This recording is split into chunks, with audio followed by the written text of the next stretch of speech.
हालांकि मैं इस मेडिटेशन सेशन के बाद कभी भी कुछ पॉलिटिकल सेशन या पॉलिटिकल टॉक नहीं देता।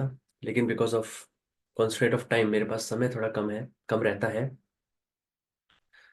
खास तौर से आजकल। तो मुझे अभी कवर करना था, वो इसलिए क्योंकि 19 अप्रैल 19 अप्रैल से इंडिया में इलेक्शन शुरू हो रहे हैं और 4 जून को रिजल्ट आ रहा है। तो इलेक्शन स्टार्ट होने से पहले मैं फिर से आपको एक टॉक देना चाहता था।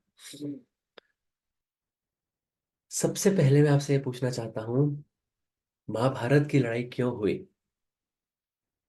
महाभारत की लड़ाई इसलिए हुई क्योंकि अधर्म को हटाना था। अधर्म के ऊपर धर्म की विजय अगर ना होती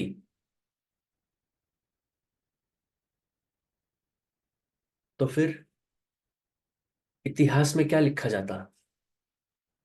इतिहास में ये लिखा जाता कि जरूरी नहीं है कि धर्म की हमेशा विजय हो या धर्म हमेशा अधर्म को हराए। तो अधर्म के रास्ते पे चलते हैं, मगर ऐसा नहीं होना था। तो मैं आपसे क्वेश्चन पूछता हूं, अगर कृष्ण जिस प्रस्ताव के साथ दुर्योधन के पास गए थे कि अगर तुम पांडवों को केवल 5 गांव भी दे दोगे तब भी वो इतने में खुश हैं, तो आप क्या सोचते हो? भाई, ये दुर्योधन अधर्मी तो था ही। अगर वो उस टाइम सोचता है ठीक है ये तो सस्ते में काम निपट रहा है, 5 गांव क्या थे उसके लिए, 5 गांव दे देता, तो आप क्या सोचते हो, महाभारत ना होती? हाँ भाई, कृष्ण के हिसाब से अगर वो 5 गांव दे देते महाभारत ना होती और वो अधर्म के रास्ते पे चलते रहते, अपना राज भी उनका बना रहता। मगर ये हो ही नहीं सकता था। क्यों? यही प्रारब्ध है, यही लीला है। जब अधर्म को हटाने का समय आता है, प्रकृति प्रधान हो जाती है। आपका विचार, आपका दिमाग, आपका विवेक सब वैसा ही हो जाता है।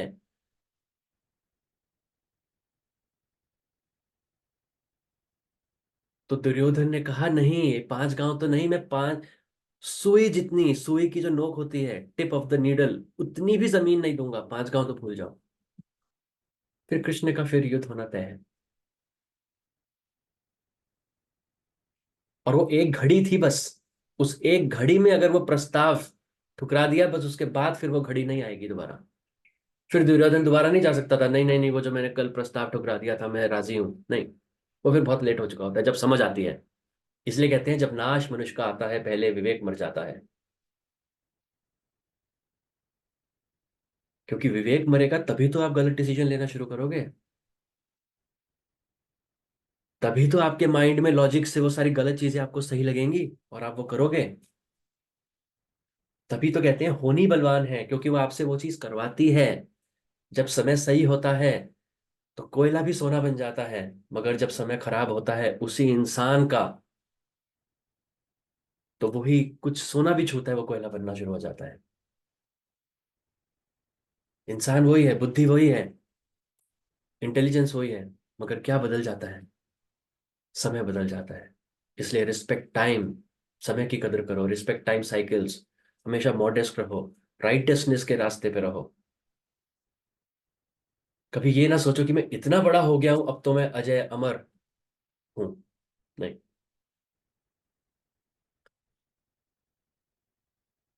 तो ये सब आपने हिस्ट्री में पढ़ा था। अच्छा, जब हिस्ट्री में धर्म इतना बढ़ जाता है तो धर्म की विजय होती है उसके ऊपर, ये होता है वो होता है, प्रकृति अब बैलेंस करती है सब कुछ। अगर अधर्म एक लेवल से ऊपर बढ़ जाए,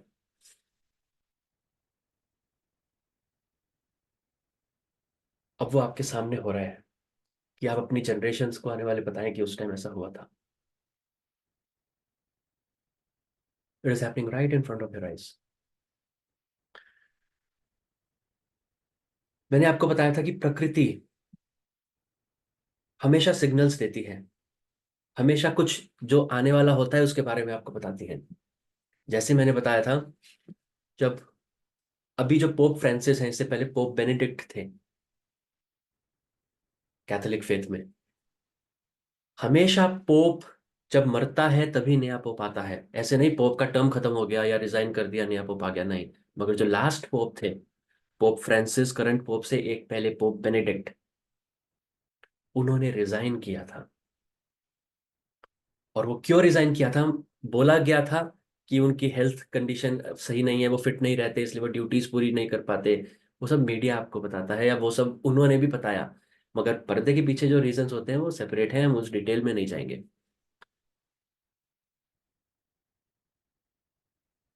मगर वो एक ऐसी चीज थी जो अशुभ घड़ी थी, वो अशुभ चीज हो रही थी। वो रिजाइन कर रहे थे और उनके जीते जी, एक पोप के जीते जी एक नया पोप बने। तो जिस दिन उन्होंने रिजाइन किया, प्रकृति ने कुछ बताया।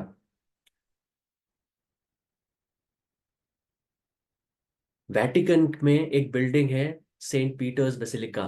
उसके ऊपर जिस दिन उन्होंने रिजाइन किया, उसी दिन रात को वहां पे लाइटनिंग स्ट्राइक करी। उस बिल्डिंग के ऊपर बिजली ने स्ट्राइक किया। वो प्रकृति कुछ बता रही थी। ऐसे ही प्रकृति, जब 26 मई 2014, the current leader of this of our country, the current prime minister, with due respect to the post in the position, जिस दिन उन्होंने 26 मई 2014 को ओथ ली, दिल्ली में बहुत बड़ा तूफान आया, बहुत पेड़ गिर गए, बहुत कुछ हुआ। प्रकृति कुछ बताना चाह रही थी। पिछले साल जब मैंने 7 सितंबर के आसपास, 7 सितंबर के आसपास या, मैंने एक पॉलिटिकल वीडियो बनाया था। उस वीडियो का लिंक भी मैं आपको डिस्क्रिप्शन, आपको नीचे कमेंट सेक्शन में पिन करूंगा जब मैं इसको अपलोड करूंगा, इस वाले वीडियो को। आप उसको देख सकते हैं, वो बिल्कुल डिटेल्ड वीडियो है, 4 घंटे का। उस टाइम मैंने आपको क्या बोल दिया था? उस टाइम मैंने बोला था कि गुजरात जो एक ऐसी जगह है जहाँ कभी साइक्लोन इतना नहीं आता, वहां पे एक साइक्लोन आया उसी दौरान पिछले साल। क्यों? गुजरात में ही क्यों? प्रकृति कुछ बता रही थी। 28 मई 2023, पिछले साल 28 मई 2023 को क्या हुआ था? नई संसद की ओपनिंग सेरेमनी थी, इनॉग्रेशन था, उद्घाटन था नई संसद का। वो दिन था जिसमें करंट प्राइम मिनिस्टर सेंगोर को स्थापित करके इस देश को हिंदू राष्ट्र के रास्ते पे आगे बढ़ाने का पहला कदम था। इस देश की पूरी डेस्टिनी बदलने का पहला स्टेप था। संविधान बदलने का पहला स्टेप था, जो नहीं होगा। तो प्रकृति ने क्या करवाया उस दिन?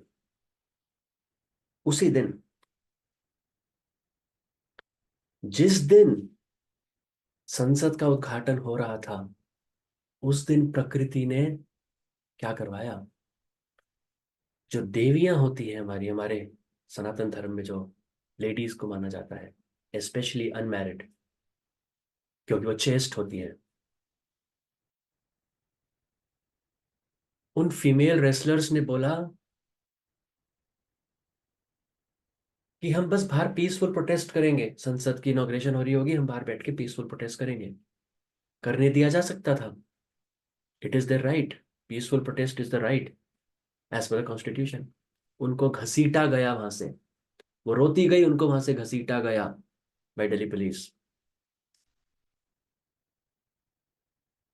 ये प्रकृति ने करवाया उसी दिन। वो कर होना था। लीडर के दिमाग में वो आना था कि ऐसा करो। वो डिसीजन उन्होंने ही लिया। तो वो घड़ी प्रकृति ने अशुभ बना दी। जिस दिन उनको वहां घसीटा जा रहा था, अंदर वही पुरुष अंदर वीआईपी गेस्ट के रूप में इनवाइटेड था, जिसके अगेंस्ट उन्होंने सेक्सुअल मोलेस्टेशन के आरोप लगाए थे, जिसके ऊपर पॉक्सो एक्ट के तहत 24 आवर्स में अरेस्ट हो जाना चाहिए था, पर वो भी कितने महीनों से नहीं हुआ था। और वो अंदर से हंस के सत्यमेव जयते के नीचे फोटो खिंचवा रहे थे।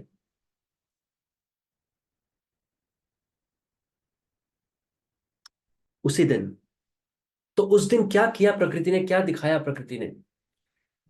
उसी दिन उज्जैन में, मध्य प्रदेश में, महाकाल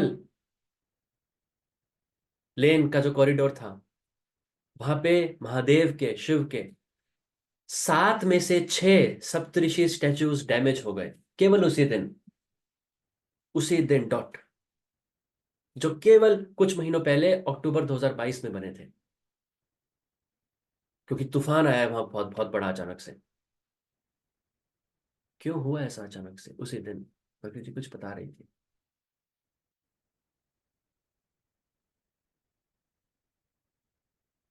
और महाकाल का ही क्यों? राम का हो सकता था, कृष्ण का हो सकता था, विष्णु के हो सकते थे स्टैचूज, इधर उधर है ना हर जगह पे। क्यों महाकाल?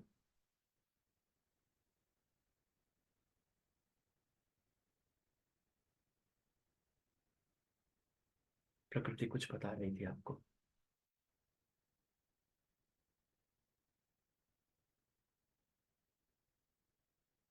और वो जिस समय इनॉग्रेशन, जिस दिन 28 को, 28 मई 2023 को जिस दिन इनॉग्रेशन हुआ, वो जो उद्घाटन की वो जो घड़ी चुनी गई, वो जो समय चुना गया, वो भी इतना अशुभ था।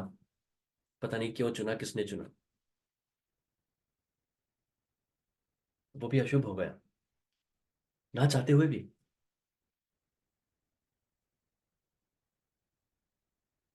फिर क्या हुआ? उसी के आसपास, उड़ीसा के बालासोर नाम की जगह थी शायद, ट्रेन कोलैप्स हुआ, ट्रेन एक्सीडेंट हुआ। ऐसा एक्सीडेंट जो कभी हिस्ट्री में नहीं हुआ, जहाँ 2 ट्रेन नहीं बल्कि 3 ट्रेन का कोलैप्स हुआ, आपस में कोलिजन हुआ। कितनी जाने गई।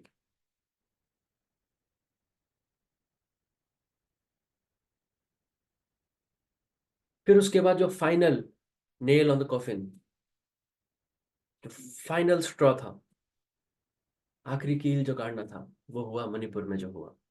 एक फीमेल को निर्वस्त्र करके परेड किया गया, फिर उसके साथ जो जो किया, मैं अब बताना जरूरी नहीं समझता, आप लोगों को पता होगा। मगर जो लीडर था उसने कुछ नहीं किया, आज तक कुछ नहीं किया।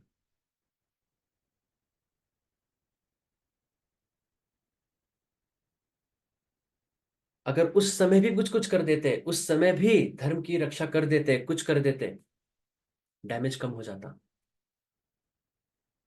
क्योंकि मैं फिर बता दूं, अभी जो हमारे लीडर हैं उनका प्रारब्ध बहुत स्ट्रांग है, उनका राजयोग अभी भी खत्म नहीं हुआ।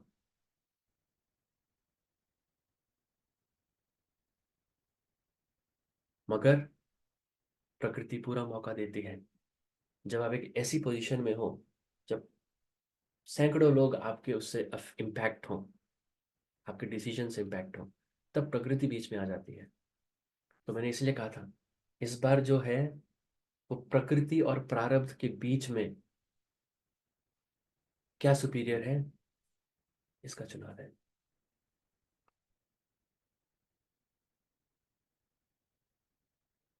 और मणिपुर का मैंने आपको ये भी कहा था, मणिपुर इंडिया के नॉर्थ ईस्ट डायरेक्शन में है। मैं आपको मेडिटेशन सीरीज में क्या बोलता हूँ, आज ही मैंने बोला, इत्तेफाक से आज ही मैंने बोला कि जब भी आप ध्यान करें, हो सके तो ईस्ट डायरेक्शन में मुंह करके ध्यान करिए, नहीं हो सकता तो नॉर्थ में, साउथ या वेस्ट में नहीं। वो एनर्जेटिकल रीजंस हैं उसके, मैंने आपको मेडिटेशन सीरीज में बताया है। किसी मुस्लिम से पूछिएगा मक्का किस डायरेक्शन में है, वो कहेंगे north east. North east direction में वो मुंह करके नमाज पढ़ते हैं। ये कहाँ पे हुआ मणिपुर का incident? North east of India.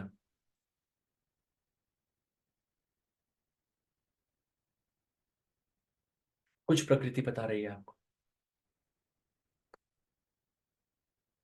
अभी जो फीमेल रेसलर्स का जो केस है, क्या करना था करंट लीडर को? जो एक्यूज था उसको अरेस्ट कर देते, या इन्वेस्टिगेशन चलता रहता, गिल्टी होते तो अंदर हो जाते। बस ये करना था। पूरी इंडिया में कितना फायदा होता उससे। लोग बोलते ही इज द लीडर, जो धर्म के सामने फिर कोई भी आ जाए वो धर्म की रक्षा करते हैं। मगर उन्होंने ऐसा क्यों नहीं किया? कुछ चुनिंदा 5 या 6 जो ठाकुर बेल्ट है यूपी में, राजपूत की जो स्ट्रॉन्ग होल्ड है यूपी में, उसमें उनकी सीटें कम ना हो जाए, नुकसान ना हो जाए, क्योंकि वहां ब्रिज भूषण शरण सिंह का बहुत इन्फ्लुएंस रहता है, बाहुबली का उस सीट में, उस एरिया में।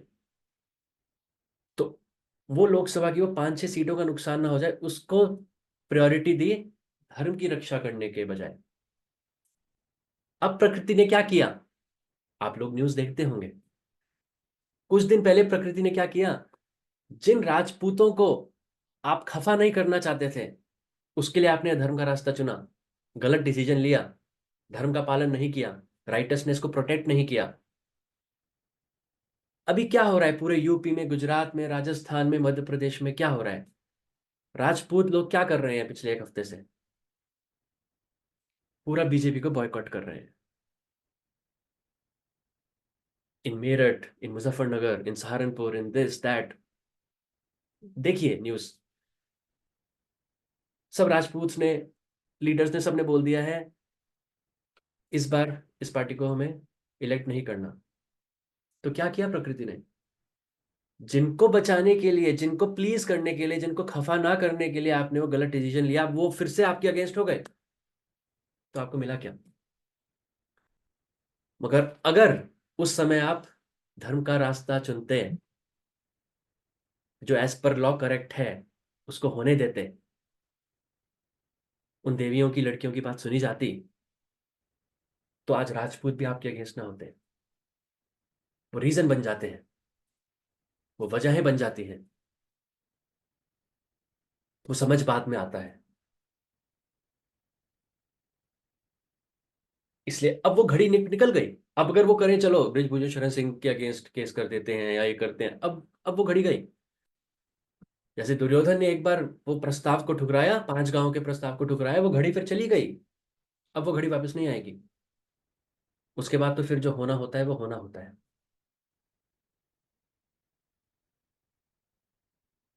फिर उसके बाद राम मंदिर का जो गलत समय पर, गलत घड़ी में, बिना शिखर के बने,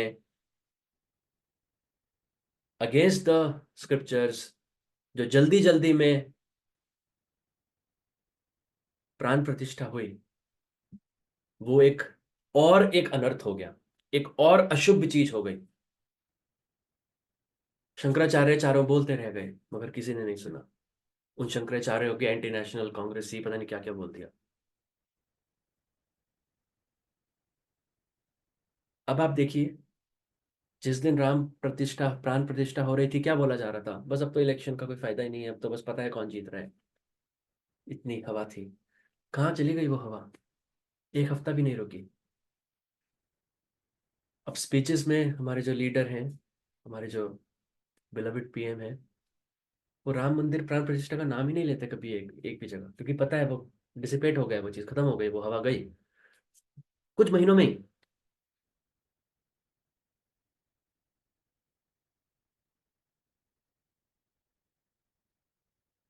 अब लगभग 1 महीना हो गया, कुछ हफ्ते हो गए, 2 या 3 हफ्ते हो गए, मैंने टेलीग्राम पे एक आपको एक छोटा सा पोस्ट किया था कि कीप वॉचिंग, ईवीएम के ऊपर कुछ डिसीजन आ सकता है सुप्रीम कोर्ट का, जैसे इलेक्टोरल बॉन्ड्स और इन सब चीज पे आया है। तो ट्यूसडे को एक शायद कुछ डिसीजन आना है, वीवीपैट की काउंटिंग है वो सब, अगर वो होता है, अगर सारी वीवीपैट की काउंटिंग होती है स्लिप्स की, इट्स गेम ओवर।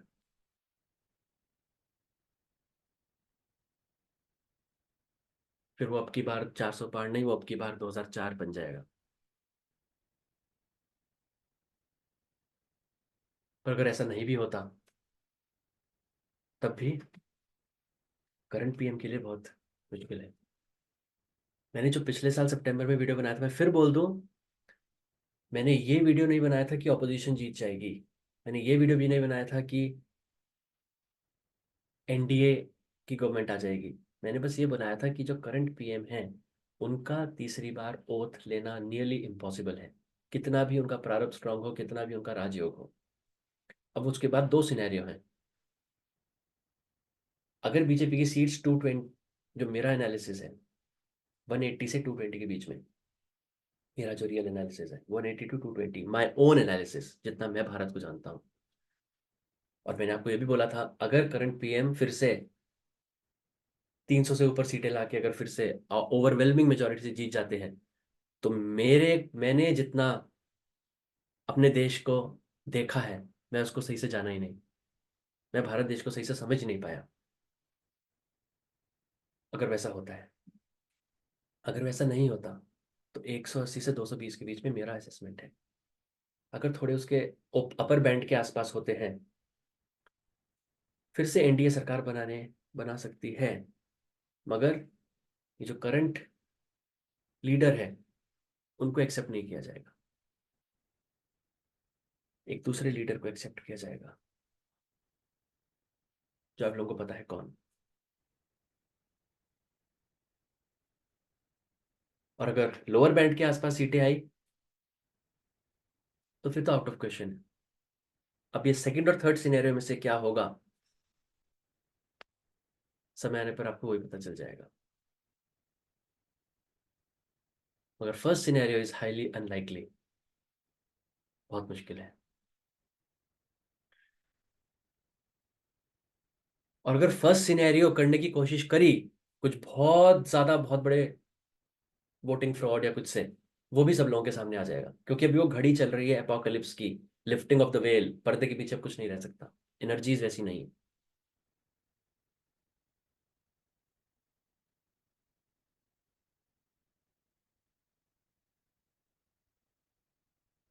और एक हमारे करंट पीएम को पता है कि क्या स्थिति है नीचे,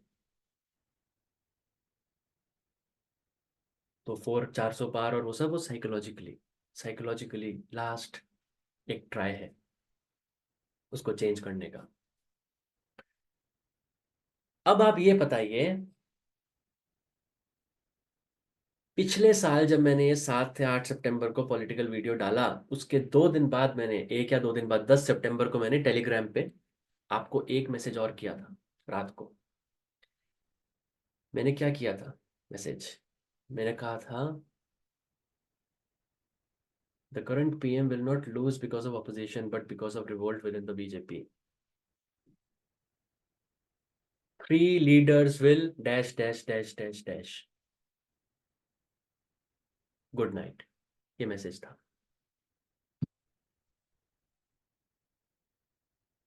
सितंबर में मैसेज था। कौन से हो सकते हैं वो 3 लीडर?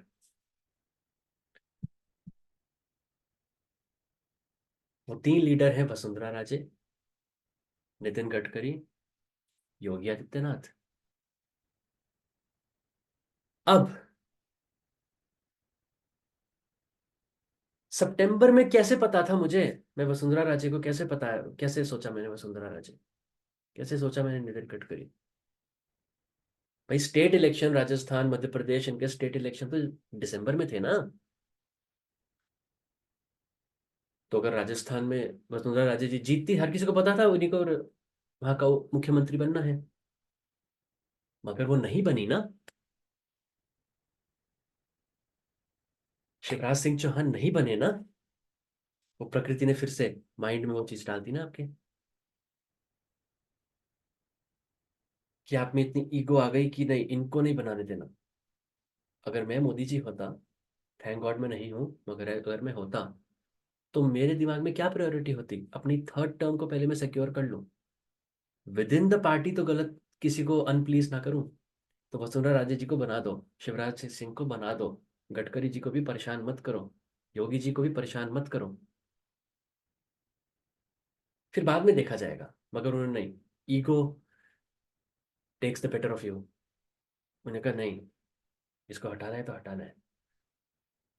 अब आप बोलोगे, अच्छा रजत जी, ऐसे तो अगर वसुंधरा राजे जी को अगर नहीं बनाया मुख्यमंत्री, और वो अंदर से कुछ गड़बड़ कर सकती हैं, तो ऐसे तो शिवराज सिंह चौहान भी हैं। तो ऐसे तो 4 लोग हो गए, शिवराज सिंह चौहान, वसुंधरा राजे जी, नितिन गडकरी जी और योगी आदित्यनाथ जी।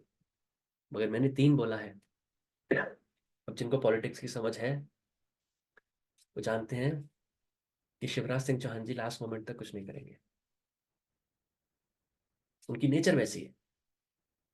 मगर मैंने ये दिसंबर इलेक्शंस के, स्टेट इलेक्शंस के बाद नहीं बोला, मैंने ये सितंबर 10 को आपको बोल दिया था। अब हो क्या रहा है, अब मोदी जी इतने इनसिक्योर है, उनको पता है 272 सीटें नहीं आ रही हैं। तो अगर 272 से थोड़ी कम रह जाती हैं और गठजोड़ की कोई गुंजाइश होती है, तब सारे ऑपोजिशन लीडर जो उनके अलाइज भी हैं वो 1 मिनट में बोलेंगे हम आपके साथ सरकार तो बना देंगे मगर इस लीडर को हटाओ। क्योंकि जो उनके साथ हैं वो भी डर के उनके साथ हैं। अब उनको पता है अगर ऐसा सिनेरियो होता है तो कौन लीडर बनेगा, गडकरी जी बनेंगे। क्योंकि he is a statesman like Atal Bihari Vajpayee. तो उन्होंने क्या किया, सबसे पहले फर्स्ट, पहली लिस्ट में तो उन्होंने टिकट ही नहीं दी थी गडकरी जी को। फिर पिछले साल उन्होंने कैग, सीएजी का जो द्वारका एक्सप्रेस वे का एक स्कैंडल निकाल दिया, जो एक गलत स्कैंडल था अपने ही लीडर के अगेंस्ट। बीजेपी, मोदी जी ने कभी किसी बीजेपी के अगेंस्ट कोई स्कैम निकाला है? नहीं, मगर गडकरी जी के अगेंस्ट निकाला, 1-2 दिन के लिए, ये दिखाने के लिए कि अपनी जगह में रहो, ओवर स्मार्ट बनने की जरूरत नहीं है। अभी क्या हुआ, नागपुर में गडकरी जी को फिर टिकट देनी पड़ी, देनी तो थी ही। वो स्टार्टिंग में थोड़ा डिले किया पर देनी तो थी ही, क्योंकि RSS also wants Nitin Gadkari. और आरएसएस ओपनली अपोज भी नहीं कर सकती, क्योंकि 2025 में अगले साल 100वीं सालगिरह आ रही है आरएसएस की। वो चाहेंगे कि जो 100वीं सालगिरह आए उसमें उनको साम दाम दंड भेद कुछ भी हो, उनको उस टाइम सत्ता में रहना है। तो अभी क्या हुआ, नितिन गडकरी जी नागपुर में, दिल्ली से अचानक नितिन गडकरी जी के बेटे का एक वीडियो आया था अचानक, जो वहाँ मुस्लिम्स को बोल रहे थे नागपुर में कि मेरे पिताजी बीजेपी से नहीं है, बीजेपी उनसे है। वो नागपुर में जीतते हैं अपनी आइडेंटिटी से, उससे पहले यहाँ कोई नहीं जीतता था नागपुर में बीजेपी का। और अगर एक क्रिकेट की टीम में अगर कुछ प्लेयर अगर खराब हो जाए तो खेल खराब नहीं हो जाता। मतलब किसकी तरफ इशारा कर रहे थे। अचानक से क्या हुआ, दिल्ली की सीबीआई टीम अचानक से नागपुर जाती है और नितिन गडकरी के बिल्कुल क्लोज, उनकी मिनिस्ट्री के एक मिनिस्टर को उठा के ले जाती है, एक या दो मिनिस्टर्स को। सीबीआई की एक ब्रांच नागपुर में भी है। दिल्ली की सीबीआई नागपुर के सीबीआई को भी बोल सकती थी, मगर नागपुर की सीबीआई को पता नहीं चला, दिल्ली की सीबीआई के ऑफिशियल्स आए, लेके चले गए। कुछ इशारा था कि अपनी जगह में रहो।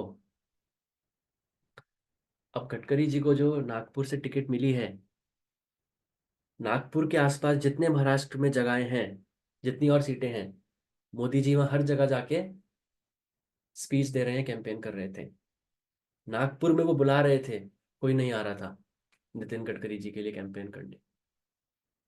ना मोदी जी, ना अमित शाह, ना जेपी नड्डा, कोई भी नहीं। लास्ट में कौन आया, अभी कुछ दिन पहले, योगी आदित्यनाथ। अब योगी आदित्यनाथ क्यों आए, जस्ट, ये 3D चेस है, politics is a very dirty game.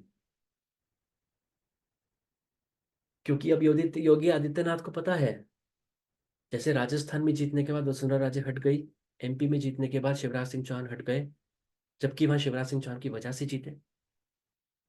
ऐसे ही अगर 2024 में करंट पीएम अगर तीसरी बार जीत जाते हैं, उसके बाद फिर जब यूपी का इलेक्शन होगा, उनको पता है आई एम गॉन। अब या तो मोदी जी को जितवा दें और खुद सेक्रीफाइस हो जाए, या मोदी जी को हरवा के खुद बने रहें पावर में। क्योंकि लोग कहते हैं ना, मोदी के बाद योगी। अब मोदी जी को वो चीज़ पसंद नहीं है, उनकी जो पर्सनैलिटी है, अगर आप बचपन से उनकी पर्सनैलिटी पूरी स्कैन करो, उनकी वो पर्सनैलिटी नहीं है।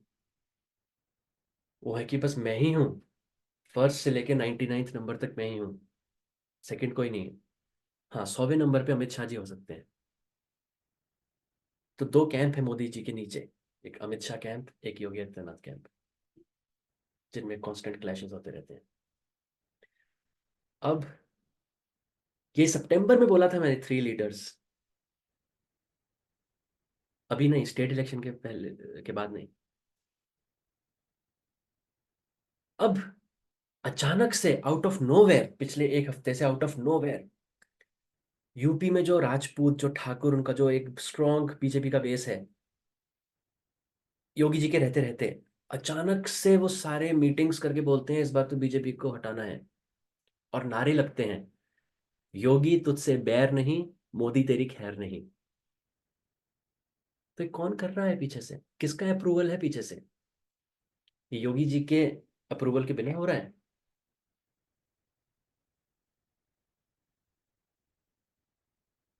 तो ये गेम है। और योगी जी को पता है कि मैं यूपी का लीडर हूं। यूपी में अगर 80 में से अच्छी सीटें नहीं आई तो तीसरी बार शपथ नहीं ले सकते साहब जी। रास्ता तो हमेशा यूपी से होके ही गुजरता है।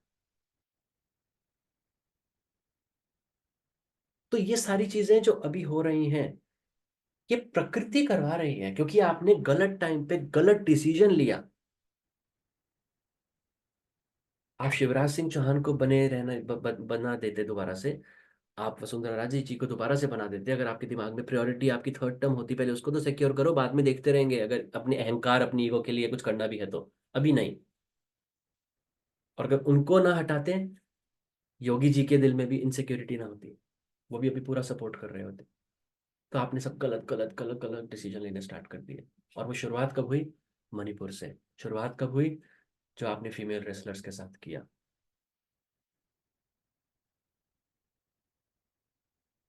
और जो उससे पहले बहुत सारी चीजें करी हुई है, वो सब कुछ बोलने लग गया तो फिर तो वीडियो बहुत लंबा हो जाएगा। तो ये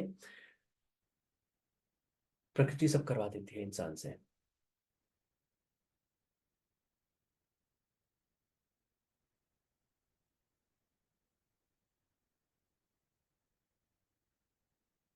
तो the elections will be very very interesting.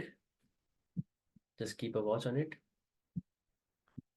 और देखते हैं फिर क्या होता है।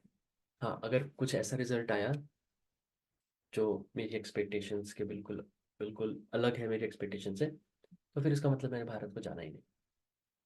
और याद रखिएगा, अगर अगर ऐसा होता है, होगा नहीं, मगर अगर ऐसा होता है, अ लॉन्ग डार्क नाइट, एक लंबी काली रात, long dark night will descend on the Republic of India. ये याद रखना।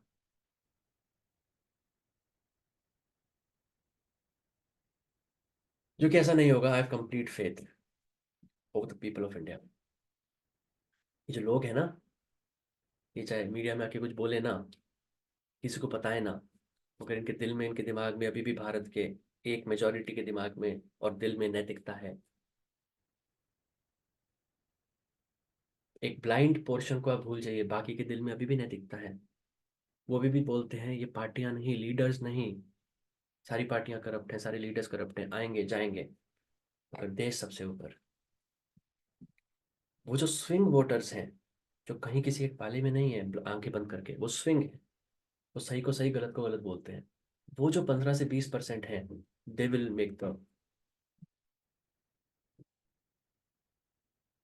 Complete thing move from here to here. वो किस मोड़ पर मुड़ते हैं, किस तरफ वो पासा लेते हैं, 15 से 20% swing voters, informed intelligent swing voters, तो वैसा ही डिसीजन आएगा। ठीक है। और मीडिया कितना भी कोशिश करे दबाने की, जब चीजें निकलनी शुरू होती हैं तो वो चीज पहुंच ही जाती है लोगों तक, नीचे नीचे। जब अंडर करंट चेंज होना शुरू होता है, तब जो सबसे ऊपर होते हैं लीडर्स, उनको पता नहीं चलता।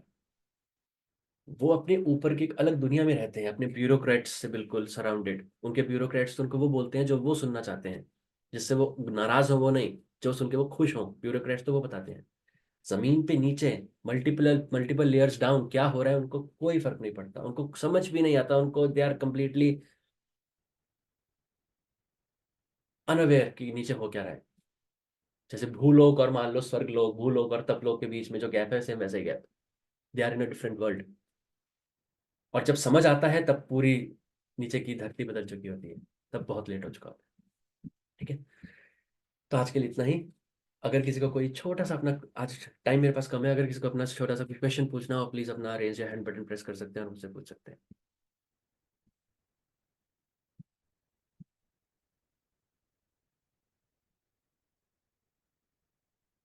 कल्पना जी बहुत मजे से सुन रही थी।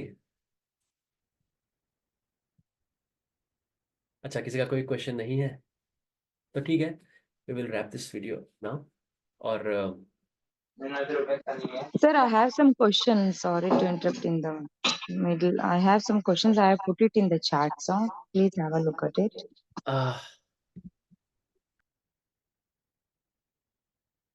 ओके, देखिए ममता जी, स्टार्टिंग में जो 25 से 30 मिनट के बाद ध्यान में बैठ के जो आपकी लेग्स पे पेन होता है, या ब्लड सर्कुलेशन रुक जाता होगा, पैर जिसको कहते हैं नम हो जाते हैं, सो जाते हैं, वो होता होगा। कोई बात नहीं है, वो स्टार्टिंग में जब तक आसन सिद्ध नहीं होता, क्योंकि हम स्टार्टिंग में जब मेडिटेशन हमने स्टार्ट करी थी, हमने 20 मिनट से स्टार्ट करवाई थी, फिर 20 से 40 मिनट्स, फिर 1 घंटा, फिर 1 घंटा 20 मिनट। तो स्टार्टिंग में होगा ऐसा, कोई प्रॉब्लम नहीं है। आप उस बीच अपने पैर 1 मिनट या 2 मिनट के लिए आप स्ट्रेटन अप कर सकते हैं, अपने पैरों को सीधा कर सकते हैं, खोल सकते हैं। फिर जब ब्लड सर्कुलेशन सही हो जाए, फिर से उस आसन में बैठ जाइए, मगर स्पाइन सीधी रहनी चाहिए, आंखें बंद और स्पाइन सीधी रहनी चाहिए। ठीक है, that is the first reply to your first question. Second question,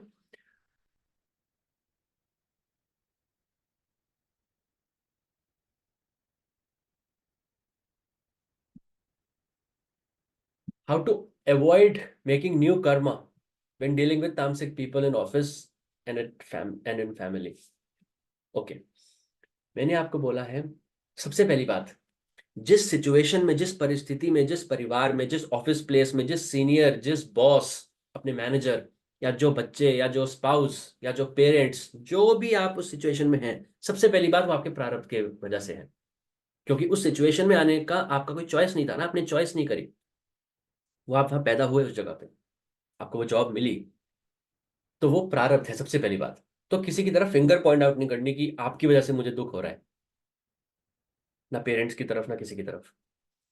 सबसे पहली बात, खुद का वो प्रारब्ध है। और वो प्रारब्ध पिछले जन्मों में कोई बीज बो के अपने गार्डन में, अब आप भूल गए, तो उसमें किसी और की गलती नहीं है। जो बीज बोया है, पेड़ तो उसी का उगेगा। आम का बीज बो के नींबू या संतरा नहीं उगेगा, आम ही निकलेगा। तो वो आप ही को खाना है। मगर पहले दूसरे बंदों को चेंज करने की कोशिश करती करिए फॉर द बेटर। अगर वो चेंज नहीं होते, तो अपनी एनर्जी फिर वेस्ट मत करिए उसमें, क्योंकि जो चेंज नहीं होगा वो फिर नहीं होगा। पता चल जाता है देख के, किसमें चेंज होने की गुंजाइश है, किसमें नहीं है। तो अगर वो चेंज नहीं होते, तो आपको फिर, मैं हमेशा बोलता हूँ, फ्लो लाइक अ रिवर, नदी के पानी की तरह बहो। नदी में एक बीच में अचानक से चट्टान आ जाए, गिर जाए, तो पानी रुक नहीं जाता कि जब तक ये चट्टान नहीं हटेगी मैं आगे नहीं बहूंगा। अगर भाव इतना है कि वो चट्टान खुद ब खुद हिल जाए, हट जाए वो पत्थर, तो अलग बात है। अगर वो नहीं हटता, तो पानी अपना रास्ता बदल लेता है, मगर भाव नहीं रोकता। तो अगर वो ऐसे टॉक्सिक पीपल हैं, आप अपना रास्ता बदल दीजिए, कि आपका उनसे मिनिमम कम्युनिकेशन हो, मिनिमम कांटेक्ट हो, मिनिमम बात हो। आपका उनसे कोई मतलब नहीं, उनका आपसे कोई मतलब नहीं, इस टाइप से। या अगर वो फैमिली में है, तो बस खाना खाना, काम की बात, खाना खाओ, सो जाओ, या जो काम की बात करनी है काम की बात करो, दैट्स इट। कोई एक्स्ट्रा बातें उनसे ज़्यादा मत करो। जितनी एक्स्ट्रा बातें करोगे, जितनी गॉसिप करोगे, जितनी इधर उधर की बातें करोगे, वो फिर से वही प्रॉब्लम आएगी जो आप एक्सपीरियंस कर रही हैं।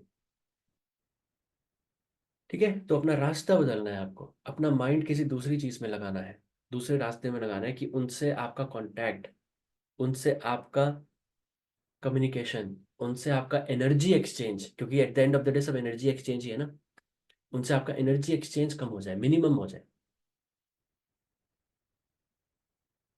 तो दीज आर द थिंग्स, आप ये सब कर सकती हैं। मगर ये एकदम बिल्कुल चेंज नहीं होगा, क्योंकि इट इज बिकॉज ऑफ ए प्रारब्ध। तो जो प्रारब्ध है, उसको भोगना तो पड़ेगा ही। ठीक है, और वो जब प्रारब्ध खत्म हो जाएगा, वो सिचुएशन, वो सर्कमस्टेंस भी ऑटोमेटिकली एक रात में बदल जाएगा आपका। तो ये चीज है। ठीक है। Thank you, sir. हाँ,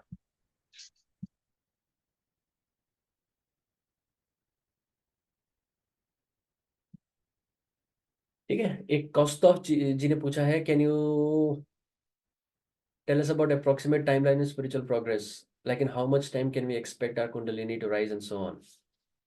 नो, वो इसलिए क्योंकि वो आपके पुरानी बैगेज की वजह से है। अगर आपके पीछे एक कूड़े का बोरी आप लेके चल रहे हैं, उसको जलाने में कितना टाइम लगेगा लगभग पता है सबको। अगर वो 10 बोरियां हैं तो टाइम मल्टीप्लाई बाय 10 हो जाएगा, अगर वो 100 बोरियां हैं मल्टीप्लाई बाय 100 हो जाएगा। तो जो बैगेज है पीछे, कर्मों का बैगेज, तमस का बैगेज, संस्कारों का बैगेज, वो कितना है, सत्वगुण कितना प्रधान है, और इस लाइफ में आपकी मेंटल प्योरिटी कितनी है, आप कितना नियम, यम नियम, पूरे अष्टांग योग में यम नियम बहुत इंपॉर्टेंट है, तो यम नियम का आप कितना वो करते हैं, प्राणायाम कितना करते हैं, कितना सिंसेरिटी है, कितना पुरुषार्थ है। तो वो सारी चीजें टुगेदर आके डिसाइड करती हैं कि इस एस्पिरेंट का, इस सीकर का कितनी जल्दी प्रोग्रेस होगी ऊपर की तरफ। किन की बहुत जल्दी हो जाती है, विद इन मंथ्स, कईयों की सालों सालों नहीं होती, कईयों की जन्म में नहीं होती। तो इट ऑल डिपेंड्स कि वो कितना संकल्प, कितना दृढ़ था आपके अंदर। केवल इच्छा नहीं करनी, इच्छा तो मेरी अभी पानी पीने की इच्छा है, मैं पानी पीऊं या ना पीऊं, इच्छा नहीं, संकल्प। अगर संकल्प किया मैंने पानी पीने का तो जरूर उठ के पीऊंगा। तो इच्छा नहीं, संकल्प होना चाहिए। और जब संकल्प होता है तो फिर इंसान इधर उधर वेव नहीं करता कि सुबह आंख नहीं खुल रही, आज तो बहुत अच्छी नींद आ रही है, चलो शाम को करूंगा या 1 घंटे बाद करूंगा, वो फिर संकल्प नहीं है आपका। ठीक है। तो बस रेस्ट एश्योर्ड कि जो भी आप कर रहे हैं, जो भी आप टाइम स्पेंड कर रहे हैं, जो भी आप अंतर्मुखता में समय बिता रहे हैं, वो वेस्ट नहीं जा रहा। ये अकेली एक ऐसी इन्वेस्टमेंट है ध्यान, कि उसका रिटर्न ऑफ इन्वेस्टमेंट आपको हमेशा आपको मिलेगा ही मिलेगा। और वो जो सही समय आएगा वो उसी टाइम आपको मिलेगा, समय के पहले नहीं, समय के बाद नहीं। कोई आपसे रोक नहीं सकता, जब सही समय आएगा आपको मिलेगा ही मिलेगा। तो आप बस लगे रहिए। The most important thing is consistency. हफ्ते में एक दिन 10 घंटे भी ध्यान करोगे कोई फायदा नहीं है, रोज 20 मिनट ध्यान करोगे, इट इज एवरीथिंग। ये चीज, ठीक है। और बस कॉन्टेम्पलेशन ऑफ गॉड, ईश्वर प्रणिधान, मैं नहीं आना चाहिए। कुछ भी जो मेरे थ्रू हो रहा है वो करवा रहा है, I am just an instrument. जेब में 10 रुपए आ जाते हैं, लोग सोचते हैं मैं तो बस बस मैं ही भगवान हूँ, बस ब्रह्मा विष्णु महेश मैं ही हूँ। और ये भी नहीं पता जब उसकी इच्छा नहीं होगी अगला श्वास नहीं निकलने का, और वैसे ही फिर कफन के अंदर नंगे होके चले जाओगे जैसे पैदा हुए थे। तो इसलिए ये नहीं भूलना, everything is him, everything I am doing is because of him, he is the doer, I am just an instrument.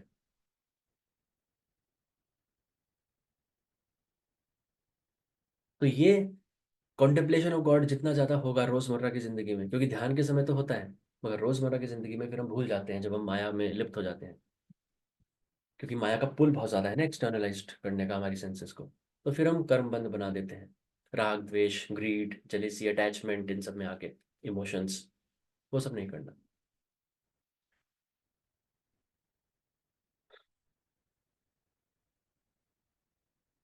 ठीक है। ठीक है, hope I answered your question Kaustubh ji. Yes, sir. Thank you. Thank you so much. ठीक है, तो आज का session यही रैप अप करते हैं। Thank you Sir, so I much have for, one more question. या, यस। मैंने वो चैट में टाइप किया है, क्या आप देख सकते हैं?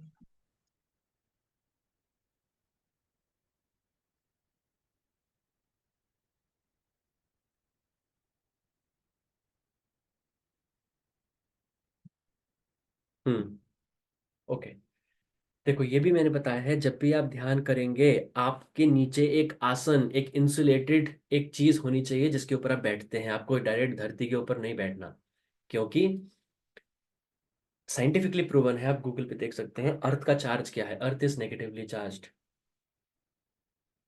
हमारी बॉडी में जो योग बल, जो मैं कहता हूँ कॉस्मिक एनर्जी आपने जो आज इकट्ठी करी, योग बल इकट्ठा किया, those are, that is divine light, cosmic light. Protons उसमें प्रधान है, इलेक्ट्रॉन्स प्रधान नहीं है, plus charge, that is positive.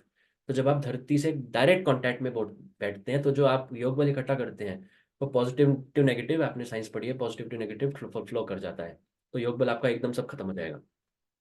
इसलिए एक आसन पे बैठा जाता है, जैसे पहले शेर की खाल होती थी, या अभी वुडन आसन, या कुछ भी कॉटन या स्पंज या चद्दर को आप फोल्ड करके जो भी कर सकते हैं, ब्लैंकेट, कुछ भी ऐसा होना चाहिए जो इंसुलेशन पैदा करे बीच में, कि वो जो आप योग बल इकट्ठा करें वो डिसिपेट ना हो, उसका अर्थिंग ना हो। तो that is more very very very important. मगर इसका मतलब ये नहीं है वो केवल योग बल डिसिपेट होता है, इसका मतलब ये नहीं है कि आप आध्यात्मिकता में पीछे चले जाएंगे अगर आप धरती पे बैठ के ध्यान करेंगे।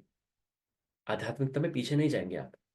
और एक स्टेज ऐसी आती है, योग में भी एक स्टेज ऐसी आती है जब आप एक पर्टिकुलर लेवल, एक अवस्था के ऊपर आपकी उन्नति चली जाती है, तब आप फिर धरती पे बैठे हैं, पहाड़ के ऊपर चट्टान में बैठे हैं, फिर आपको आसन की भी कोई जरूरत नहीं, क्योंकि फिर योग बल इतना ज्यादा हो जाता है, वो डिसिपेट भी हो जाए कुछ उसका पोर्शन, कोई फर्क नहीं पड़ता आपको। ठीक है। Okay sir, thank you. या तो जब हम मेडिटेट कर चुके हैं एंड योग बल डिसिपेट हो चुका है, हमें फील नहीं हो रहा योग बल, तो तब हम बैठ सकते हैं? हाँ, तब तो योग बल बचा ही नहीं ना। इसलिए मैं कहता हूँ ओके। स्टार्टिंग में जब योग बल कम बनता है, भाई वो पूरे अगले दिन अगर आप सुबह फिर से ध्यान करोगे, वो तो कुछ घंटों में खत्म हो जाएगा, आपका योग बल डिसिपेट हो जाएगा। उसके बाद आप फिर वो माया में लिप्त होगे, फिर कर्म बंद बना देंगे, पता नहीं क्या क्या कर देंगे। तो इसीलिए स्टार्टिंग में मैं बोलता हूँ कि 2 बार ध्यान करिए, या अगर जो बहुत लकी लोग हैं, स्टूडेंट्स हैं या हाउस वाइफ्स हैं जिनके पास टाइम होता है, वो नेटफ्लिक्स और ये सब और ये अपना टाइम वेस्ट ना करके 3 बार ध्यान की साधना करिए। वो 3 बार में क्या होगा, जितने में पहली बार योग बल आपका डिसिपेट होने ही वाला था, दूसरी साधना की का समय आ गया, वो योग बल फिर से आपका बन गया। तो योग बल कभी पूरा 100% जीरो चार्ज नहीं होगा। आपका मोबाइल का जो फोन की तरह आप अगर सोचें, तो वो जीरो चार्ज नहीं होगा, हमेशा चार्जिंग पे आप उसको जीरो होने से पहले लगा दिया करोगे। तो इसलिए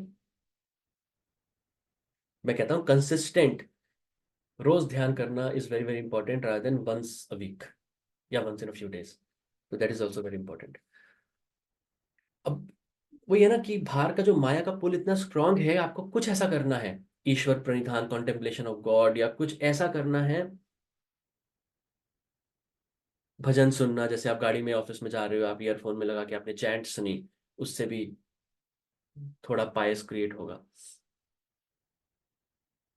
क्योंकि एक्सटर्नल माया का पुल इतना ज्यादा है, वो आपको खींच ही लेगी। अगर आप बिल्कुल एक अवस्था तक नहीं गए, वो आपको खींच ही लेगी। इसलिए बड़े बड़े योगियों का भी पतन हो जाता है। मैंने कहीं एक वीडियो में बताया था कि जब हमारा कोई रिलेशन में, कोई फैमिली में जब किसी की मृत्यु होती है, तो हम वो भीड़ के साथ 4 कंधों पे जो राम राम सत्य बोलते हुए जो शमशान तक लेके जाते हैं, वहाँ पे हमारे सामने वो शव जो है वो जल रहा होता है। कल कल तक जो हमारे साथ हंस रहा था, खेल रहा था, आज वो जल रहा है। वहाँ सारे फिलोसोफर बन जाते हैं, जो चारों तरफ वहाँ शमशान में बैठ के जलते हुए देख रहे होते हैं, वो ऐसे ज्ञानी बन जाते हैं जैसे शंकराचार्य वही हो कल के। एक दूसरे को ज्ञान दे रहे होते हैं, अरे देखो हर किसी के साथ यही होना है, और इसके अलावा क्या है जिंदगी में, अच्छे कर्म करो अपने, आखिरी में तो ऐसे ही चले जाना है, बस कर्म जाते हैं साथ में। हर कोई ज्ञान देता है और बहुत अच्छा ज्ञान देता है। मगर फिर जब वापस आते हैं घर, नहाया, रिश्तेदारों के साथ खाना खाया, वो जो घर में इकट्ठे हो रखे होते हैं मृत्यु में, बस फिर कुछ घंटों बाद फिर से वही अपनी पुरानी जिंदगी। भूल गए वो जो देख के आए थे वहां शमशान, भूल गए वो चीज भूलनी नहीं है। क्योंकि एक दिन बहुत जल्दी उस शव की जगह पे आपका शव होगा, और जो आप हो, जो रियल यू हो, वो एस्केप हो चुका होगा अगली यात्रा के लिए। तो बस यही है कि उस टाइम में, जिस समय आप शव पे वहां बैठे होंगे, आपको जलाया जा रहा होगा, उससे पहले की जो घड़ियां हैं, जो आपके पास समय है, उसका आप कैसे उपयोग करेंगे, it all depends on you.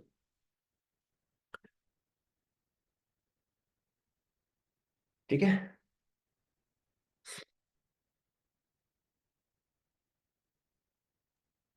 Okay sir, thank you. ठीक है। अभी दीपक जी, हम नेक्स्ट वीक में करें सचिन जी, दीपक जी? मेरे पास अभी थोड़ा टाइम का, अभी थोड़ा कॉन्स्ट्रेंट है मेरे पास, तो with your permission if you can do it next time, ठीक है?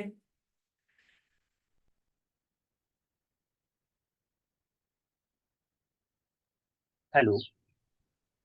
या, थैंक यू सो हाँ मच। सर। या, सर ये सर्ड रिपू के बारे में आप कभी नेक्स्ट कभी टाइम मिलेगा तो उस पर डिस्कस कीजिएगा सर, वो हम लोग गाइड करने के लिए, माइंड ऑफ द एनिमीज के लिए। ठीक है। ओके आज सर, मेरे पास थैंक यू थोड़ा सर। कंस्ट्रेंट ऑफ टाइम है, तो हाँ। ठीक है। Okay sir, thank you sir, thank you. Yeah, thank you so much. Thank you.